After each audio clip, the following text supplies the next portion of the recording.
South ఇండియాలోనే biggest sorry store మన Varahi silks మన విజయవాడ ఎంజీ రోడ్ లో డిసెంబర్ 4వ తారీఖున ఘన ప్రారంభం. గోధూళి దూసరిత కోమల కుంతలాగ్రం గోవర్ధనోద్ధరణ కేళీకృత ప్రయాసం గోపీజనస్య కుచ కుంకుమ ముద్రితాంగం గోవిందమిందు వదనం శరణం భజామహ.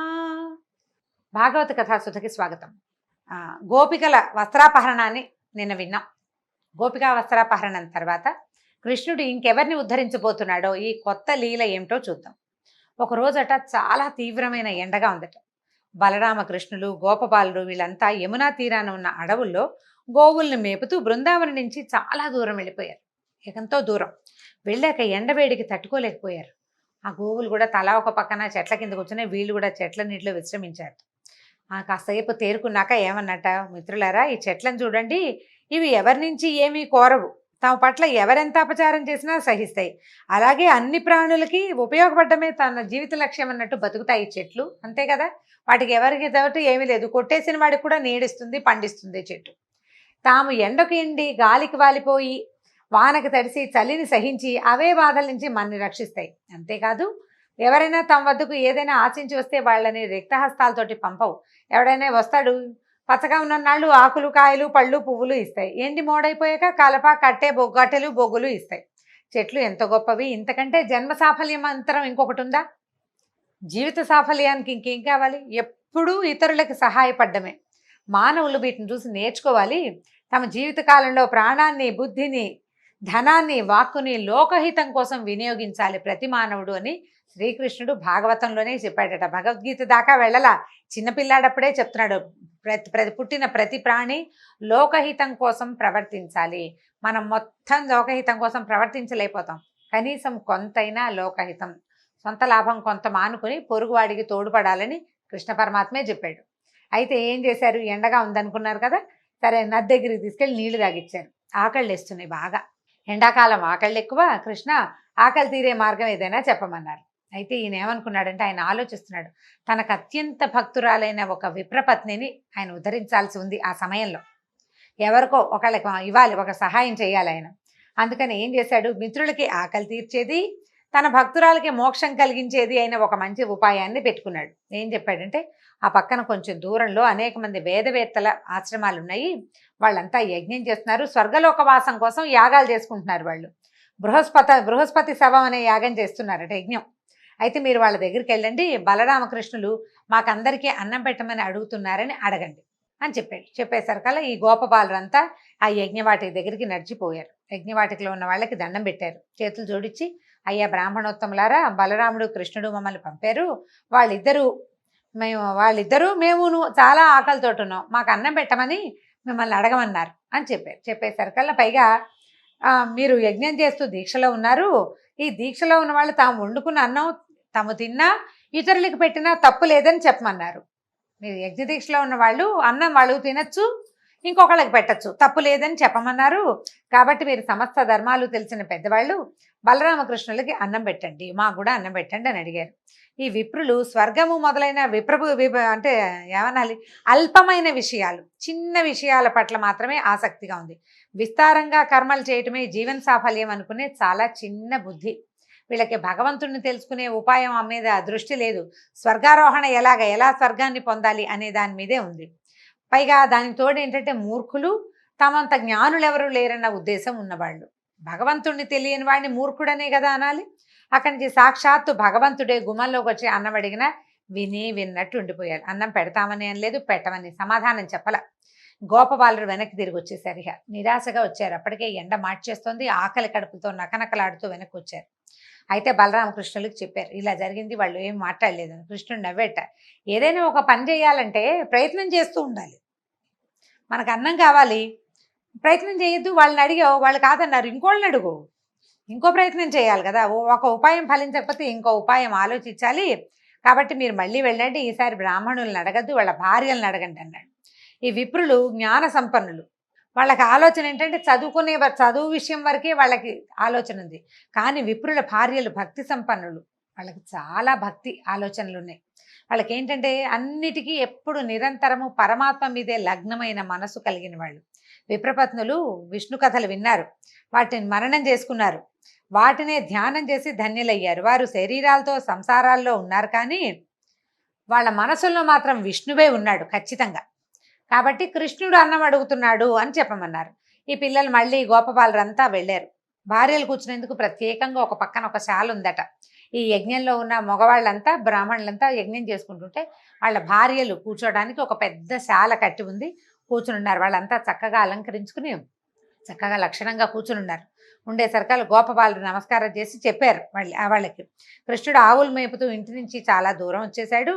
అతని అనుచరులమైన మేము, వాళ్ళ అన్నయ్య అయిన బలరాముడు కూడా ఆకలితోటి ఉన్నాం అని చెప్పాడు. మా అందరికీ అన్నం పెట్టమని అడగమన్నాడు అని అడిగేసరికల్లా ఈ మన విప్రపత్నులు, ఈ బ్రాహ్మణ స్త్రీలు అప్పటికే ఈ కృష్ణుడి సంగతులన్నీ విని ఉన్నారు. కృష్ణుడు సాక్షాత్ శ్రీమన్నారాయణ అనే భావనతోటి కూడా ఉన్నారు.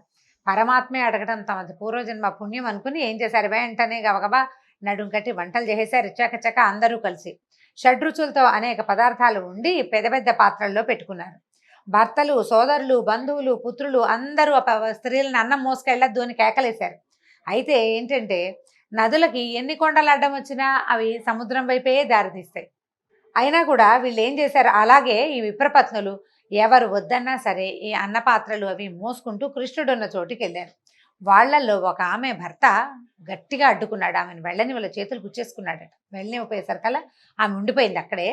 మిగిలిన వాళ్ళంతా వెళ్ళిపోయారు. వెళ్ళంగానే వాళ్ళని చూసేసరికల్లా వాళ్ళకి ఏమనిపించిందంటే తమ జీవాత్మ పరమాత్మలోకి చేరిపోతున్న భావన కలిగిందట. ఆ దివ్యమంగళ స్వరూపాన్ని చూస్తూ ఉండిపోయారు. అప్పుడు ఏం చెప్పాడంటే కృష్ణుడు నవ్వుతూ చెప్పాడట, విశ్వంలో ఉన్న సమస్త జీవులకి ఆత్మని నేనే, ప్రపంచంలో ఉన్న ప్రతి ప్రాణిలోనూ ఉన్నది నేనే, కానీ అందరికీ నా పట్ల సమానంగా భక్తి ఉండదు. ఒక్కొక్కడు నన్ను నమ్మడు కూడా, నమ్మని వాడు ఉంటాడు. కొందరు భక్తి ఏంటంటే ఫలాపేక్షతోటి ఉంటుంది. ఈ పూజ చేస్తేనో, ఈ పారాయణ చేస్తేనో, ఈ నోములు చేస్తే ఈ కోరిక తీరుతుంది, ఇన్ని కొబ్బరికాయలు కొడితే ఈ కోరిక తీరుతుంది, ఈ నామాలు రాస్తే ఈ కోరిక తీరుతుంది. ఇలాంటి ధ్యాసలో ఉండేవాళ్ళు ఏం చేస్తారు, ఆ మనసులో పెట్టుకుంటారు భగవంతుడు ఫలాపేక్షతోటి. ఆ కోరిక తీరే వరకు వాళ్ళ భక్తి దృఢంగా ఉంటుంది. మనం రోజు రామకోటి రాస్తాం అంటే అందరూ ఇలా ఉంటారని నేను చెప్పట్లేదండి, మాట సామెతకి చెప్తున్నాను అంతే. ఈ మన పని అయ్యేదాకా, మా పిల్లలు పైకి వచ్చేదాకానో, లేకపోతే వ్యాపారం పైకి వచ్చేదాకానో, మా ఆరోగ్యము ఏదో అనారోగ్యంలో ఉన్న వ్యక్తి తిరిగి వచ్చేదాకానో ఉపవాసం చేస్తామనో, రామకోటి రాస్తామనో, ఏదో సాయినామని రాస్తామనో, ఇంకోటి రాస్తామనో పెడతారా. అది అయిపోయాక ఏమవుతుంది, ఇది మానేస్తాం మనం కదా, సహజంగా జరిగేదేనండి. ఇది తప్పని అనడం లేదు, తప్పని భగవంతుడు కూడా చెప్పటల్లా. ఫలాపేక్షతో ఉండే భక్తిని గురించి చెప్తూ ఈ మాట చెప్తున్నాడు. వాళ్ళ పని అయిపోయాక ఇంకా భక్తి ఉండదు, ఇంత దృఢంగా ఉండదు, కొద్దిగా ఉంటుంది. ఆయన పట్టుకున్నాం, పని అయ్యింది, ఈసారి మళ్ళీ అవసరమైనప్పుడు మళ్ళీ పట్టుకుందామని ఒక ఆఫీసర్ భావన ఉంటుందన్నమాట భగవంతుడి మీద. అయితే కొందరికి భక్తి అహైతుకి అంటే ఫలాపేక్ష లేనిది, వాళ్ళకి నిర్మలమైన ప్రేమ నిరంతరం ఉంటుంది. ఎవరు ఎన్ని అవరోధాలు కల్పించినా, ఏం జరిగినా, మనమే నడుస్తూ గోతులో పడినా కూడా భక్తిలో మార్పు ఉండదు. మనం గోతులో బతికితే భగవంతుడు ఏం చేస్తాడు అనిపిస్తుంది. సాధారణంగా మనకెట్లా ఉంటుంది, ఏదైనా రాగానే ఇంకా దేవుడు లేడనేస్తాం. మరణం సంభవించగానే దేవుడు లేడు, ఏదైనా ప్రమాదం అయితే దేవుడు లేడు, వ్యాపారం పాడైతే దేవుడు లేడు, ఉద్యోగం పోతే దేవుడు లేడు. అవన్నీ మనకొచ్చిన సమస్యలు. దానికి భగవంతుడు ఉండడానికి దీనికి అసలు సంబంధమే లేదు. ఆ ధ్యాస ఉండదు మనకు అవన్నీ ఇవ్వడానికే దేవుడు ఉన్నాడని మనం నమ్ముతాం. ఈ ఫలాపేక్ష ఉన్నవాళ్ళు అది. కానీ ఫలాపేక్ష లేని, ఏ హేతువు లేని నిర్హేతుకమైన భక్తి ప్రపత్తులు కొంతమందిలో ఉంటాయి. ప్రత్యేకమైన వ్యక్తులు, సాధారణ జీవితాలు గడపరు వాళ్ళు, మనలాగా ఉండకపోయి ఉండొచ్చు బహుశా. అయితే ఈ వీళ్ళకి చెప్తున్నాడు, మీరు అటువంటి నిర్మలమైన భక్తి కలిగి ఉన్నవాళ్ళు. ఇప్పుడు యజ్ఞం చేస్తున్నారు, యజ్ఞం వల్ల ఒక ఫలితం ఉంది కాబట్టే యజ్ఞం, లేకపోతే ఎందుకు చేస్తారు? వీళ్ళు కృష్ణుడికి అన్నం తెచ్చారు, ఏం ఫలితం లేదు, వాళ్ళకి ఏం అక్కర్లేదు, ఆకలితో ఉన్నాను అన్నం పెట్టండి అన్నాడు, పట్టుకొచ్చారు. ఆయన డబ్బిస్తాడనో ముక్తిస్తాడనో ఊహ ఏం లేదు వాళ్ళకి. ఈ నిర్మలమైన భక్తి ఉంది, భక్తి కలిగిన వాళ్ళు. అందుకే మీకు నా దర్శనం ఇవ్వాలనే మిమ్మల్ని ఇక్కడికి రప్పించాను. మీరు వచ్చిన పని పూర్తయిపోయింది, నన్ను చూసేశారు కదా, ఇంకా మీరు వెనక్కి వెళ్ళిపోండి, మీ భర్తల యజ్ఞం పూర్తి చేసేందుకు సహకరించండి అనేసరికి ఆ స్త్రీలు ఒప్పుకోలేదట. వద్దునైనా మేము వెళ్ళము, వేదాలు ఘోషించే మాటలు సత్యమని నిరూపించు, నీ పాదాంబోజాలు అంటే నీ పాదాలు చేరినటువంటి భక్తులకి ఇక ఈ భవాంబోతులు ఈ ప్రపంచంలోకి తిరిగి రావడం లేదు. ఎవరైతే వైకుంఠంలో స్వామి సాయుధ్యాన్ని పొందుతారో వాళ్ళకి మళ్ళీ పుట్టుక లేదు అని వేదాల్లో చెప్పబడింది. అది నిరూపించు, వేదాలు ఉపనిషత్తులు చెప్తున్నాయి. నిరూపించు. మేము నీ పాదాలు పట్టుకున్నాం, సర్వసంగాలు త్యజించేసాం, భర్తలు లేరు, కొడుకులు లేరు, తమ్ముళ్ళు లేరు, మావయ్యలు లేరు, అందరినీ వదిలిపెట్టి వచ్చేసాం. నీ పాద సేవా భాగ్యాన్ని మాకు అనుగ్రహించు, ఇంతకు మించి ఇంకా ఏమీ అడగమన్నారట. నీ పాదాల మీద పడిన తులసి దళం మాకివ్వు, అది 14 భువనాదుల మీద ఆధిపత్యం కంటే ఎక్కువ. మేము ఇప్పుడు వెళ్ళినా మమ్మల్ని వాళ్ళని తిరస్కరించి ఇక్కడికి వచ్చామని వాళ్ళు మమ్మల్ని కోపంతో భర్తలు కానీ బంధువులు కానీ పుత్రులు కానీ స్వీకరించరు. ఇది సహజంగా జరిగే కదా. నా మాట కాదని వెళ్ళావు, ఏమంటూ వచ్చావు, ఎక్కడి గురించి వచ్చావో అక్కడికే వెళ్ళిపో అంటారు, ఎవరి కోసం వెళ్ళావో అక్కడికే పొమ్మంటారు. లోక సహజంగా జరిగేది. వాళ్ళు ఒప్పుకోరు నాయన అంటే కృష్ణుడు చెప్పాడు గట్టిగా, నేను మీకు అనుజ్ఞిస్తున్నాను, మిమ్మల్ని దేవతలు కూడా తిరస్కరించలేరు, దేవతలు కూడా మిమ్మల్ని కాదనడానికి వీల్లేదు. మీ స్వజనులందరూ అంటే మీ తాలూకు పరివారం, భర్తలు, పిల్లలు, తర్వాత అత్తమామలందరూ చక్కగా గౌరవంగా ఆదరంగా స్వీకరిస్తారు. ఈ దేహంతో ఈ లోకంలో ఉండగా నాకు సమీపంలో ఉండాలని, నన్ను సేవించాలని అదే భాగ్యమని అని అనుకోకండి. నాకు దూరంగా ఉన్నప్పుడు అంటే నేను దూరంగా ఉన్నప్పుడు మీరు నా గురించే మాట్లాడుకుంటారు, ఇతరులు నా గురించి మాట్లాడితే శ్రద్ధగా వింటారు, నా రూపాన్ని మనసులో నిక్షిప్తం చేసుకుంటారు, నన్ను ధ్యానిస్తారు. భగవంతుడు దగ్గరలో ఉండటం కంటే దూరంలో ఉండటం చాలా గొప్ప విషయం అని చెప్తున్నాడు ఈయన. దూరంగా ఉన్నప్పుడే కదా ధ్యాస ఎక్కువ అవుతుంది, నా సాన్నిధ్యంలో ఉన్నప్పుడు అలా కుదరదు. కాబట్టి మీరు నాకు సమీపంలో ఉండాలని కోరుకోవద్దమ్మా. గృహిణులుగా మీకు జీవితంలో చాలా కర్తవ్యాలని, వాటిని శ్రద్ధగా నిర్వహించండి. ఆ ధర్మాన్ని పాటిస్తూనే మనసును నా మీద లగ్నం చేయండి, నాకు సన్నిహితులవుతారు, త్వరలోనే సాయుధ్యం పొందుతారని చెప్పి పంపించాడు. ఈ కృష్ణుడికి నమస్కరించి విప్రపత్నులంతా తమ తమ ఆశ్రమాలకు వెళ్ళిపోయారు. భర్తలు వారిని తమ మాట కాదని వెళ్ళారన్న భావాలే లేవు ఎవరికి. వాళ్ళ లోపలి భావాన్ని ఆ లోపల ఉన్న అంతర్జ్యోతే తుడిపేసింది. అందరూ సగౌరవంగా మామూలుగా ఉన్నారు, ఏమి ఇబ్బంది పెట్టలేదు. భార్యలతో కలిసి యజ్ఞం పూర్తి చేశారు. భర్త చేత అడ్డగించబడిన స్త్రీ మాత్రం ఒక ఆవిడ భార్యని వెళ్ళనివ్వలేదు కదా, ఆపేశాడు. ఆమె కృష్ణుడినే ఏకాగ్రంగా ధ్యానిస్తూ యోగం ద్వారా శరీరాన్ని విడిచిపెట్టేసిందట. కృష్ణుడు తక్షణం అనుగ్రహించాలనుకుంది ఆమెనే. ఆమె తాలూకు ఆత్మ భగవంతుడిలో లీనమైపోయిందట. ఈ బలరాముడు కృష్ణులు ఏం చేశారు, మిత్రులతో కలిసి ఈ విప్రపత్నులు తెచ్చారు కదా, బ్రాహ్మణ స్త్రీలు తెచ్చిన ఆహారాన్ని హాయిగా తిన్నారు. అప్పుడు బ్రాహ్మలు యజ్ఞం పూర్తయ్యేసరికి వాళ్ళు ఏం తెలుసుకున్నారంటే, తమ భార్యలలో అంతకుముందు లేని తేజస్సుని, ప్రశాంతతని గమనించారు. భగవంతుణ్ణి సాక్షాత్ దర్శనం చేసిన వాడి ముఖంలో ఎలాంటి ప్రశాంతత వస్తుంది, ఎంత ప్రశాంతత, ఎంత తేజస్సు, ఎంత మనసు ఎంత నిమ్మళంగా ఉంటుంది. వాళ్ళు దేనికి హైరాన్ పడరు. వాళ్ళని చూసేసరికల్లా వీళ్ళకి అర్థమైంది, కృష్ణుడి గురించి వాళ్ళు విన్నారు, వాళ్ళకి తెలుసు కొంత. కానీ అయ్యో యజ్ఞం కోసం ఇలాంటి అవకాశాన్ని జారవిడుచుకున్నామేం చాలా చింతించారట.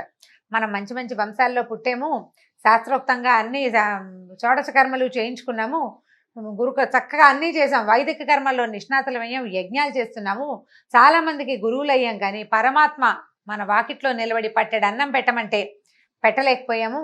ఎంత యజ్ఞం మీదే దృష్టి పెట్టుకున్నాం, పక్కనే చేతికి అందొచ్చిన పరమాత్మని మనం గుర్తించలేకని దురదృష్టవంతులం అయిపోయామని చాలా చింతించారు. యజ్ఞం చేసే దేశ కాలాలు, యజ్ఞ విధాలు, ఋత్విక్కులు, వాళ్ళు చదివే మంత్రాలు, అగ్నులు, ఆ అగ్నుల్లో వేసే వివిధ ద్రవ్యాలు, ఆ హవిస్సులని అందుకునే దేవతలు, యజ్ఞం చేసే యజమాని, యజ్ఞ ఫలము అన్నీ శ్రీమన్నారాయణుడే అని వేదంలో చెప్పబడింది.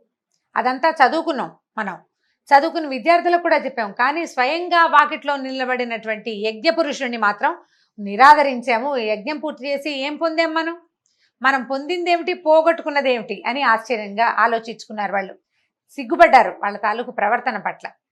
మనం యజ్ఞం చేసేది ఎవరి కోసం అయితే యజ్ఞం చేస్తున్నామో అతడు వచ్చి వాకిట్లో నిలబడ్డాడు, ఆయన్ని వాకిట్లో నుంచే వెనక్కి పంపేశాం. యజ్ఞం వల్ల ఫలితం వస్తుంది, క్రియ వల్ల ఫలితం రాదు కదా, కర్మలతోటి ఫలితాలు రావు. దాంతో వీళ్ళు ఏమనుకున్నారు, చాలా బాధపడిపోయారు. అయ్యో ఏ శాస్త్రాధ్యయనము లేని మన భార్యలకి భగవంతుడి పట్ల నిశ్చలమైన భక్తి ఉంది, వీటన్నిటికంటే యజ్ఞాది కర్మల కంటే భక్తి గొప్పదని వాళ్ళు నిరూపించారు. వెంటనే గుర్తించి సేవించారు, తరించారు. అప్పుడు దండాలు పెట్టుకున్నారనమాట, చేసిన అపరాధాన్ని మన్నించు, మేము ఇంత తప్పు చేశాము, ఎక్కడో ఉన్నాడు, ఈ దగ్గరలోనే ఉండుంటాడు అడవిలో, అన్నాలు తిని భోజనాలు చేసి ఉంటారు కదా, వీళ్ళు పట్టుకెళ్ళిన అన్నం అంతా తిని ఉంటారు, వాళ్ళు ఇక్కడే ఎక్కడో ఉంటాడు, వెళ్దామని వాళ్ళకి కోరిక కలిగింది. కానీ ఒకవేళ వెళ్తే రాజ్యాన్ని పాలించే కంసుడి ఆగ్రహానికి గురవుతామేమోనని భయం వేసింది. దాంతో సర్దుకుని ఊరుకున్నారు, ఇంక ఏమీ చేయలేకపోయారు. మొదటిసారి చూడండి, కర్మల లంపటంలో అంటే ఈ యజ్ఞం మీద ధ్యాసతోటి కృష్ణుణ్ణి గుర్తించలేకపోయారు. రెండో అవకాశం వచ్చినప్పుడు అంటే వెళ్ళి చూసేందుకు తమకు అవకాశం ఉంది, తెలుసుకున్నారు పరమాత్మేనని తెలుసుకున్నారు. కానీ వీళ్ళకి ఏంటంటే దర్శించాలనుకున్న వాళ్ళకి అలవాటైన తర్కము, ఆలోచనలు, అంటే ఇప్పుడు వెళ్తే కంసుడు ఏమంటాడు, రేపొద్దున యజ్ఞాలు చేసుకొని ఇస్తాడు, చేసుకొని అంత దూరం ఆలోచించారు. భగవంతుని చూసే అవకాశం వచ్చినప్పుడు కుతర్కాలేకపోతే ఇంకేముందండి, అవకాశం పోయినట్టే. ఆ రకంగా బ్రాహ్మణులంతా అవకాశాన్ని పోగొట్టుకున్నారు. ఈ సమస్త లోకాధిపతిని దర్శిస్తే మధురాధిపతికి కోపం వస్తుందేమోనని ఆలోచించారు. అందుకంటే చెప్తారు, ఆకాశం అంత జ్ఞానం కంటే ఆవగింజంత భక్తి మిన్నా అని చెప్తారు పెద్దవాళ్ళు. అనేక సార్లు చెప్పినా కూడా చెప్తే చెప్పగా ఇప్పుడు మనకి వ్యాసుల వారు చాలాసార్లు ఇది చెప్తూనే వచ్చాడు. భగవద్గీతలో ఎన్నోసార్లు వింటాం. దానికంటే ఇది ముఖ్యమైనది, కర్మల కంటే భక్తి ముఖ్యమైనది అని వ్యాసుల వారు ఎన్నిసార్లు చెప్పారు ఈ మాట. భారతము, భాగవతము, మనం తర్వాత ఏమో భగవద్గీత లాంటివి చదివిన, రామాయణంలోనూ ప్రతి చోట భక్తి శ్రద్ధ చాలా ముఖ్యమైనవని, యజ్ఞాలు హోమాలు చేయొద్దని కాదు, కర్మలు చేయొద్దు అన్న భావం అసలు లేనే లేదు. అవన్నీ చేస్తూ వాటితో పాటు భక్తి శ్రద్ధ అనేవి చాలా ముఖ్యమైనవి. ఇప్పుడు యజ్ఞమా భగవంతుడా అంటే ఏదని తేల్చుకోవద్దు. నువ్వు తేల్చుకోలేకపోతున్నావంటే నువ్వు ఇంపార్టెన్స్ కర్మలకు ఇస్తున్నట్టు. వీళ్ళు చేసిన పొరపాటే అది. అయితే ఈ రకంగా బ్రాహ్మణ పత్నులని ఉద్ధరించాడు శ్రీకృష్ణ పరమాత్మ.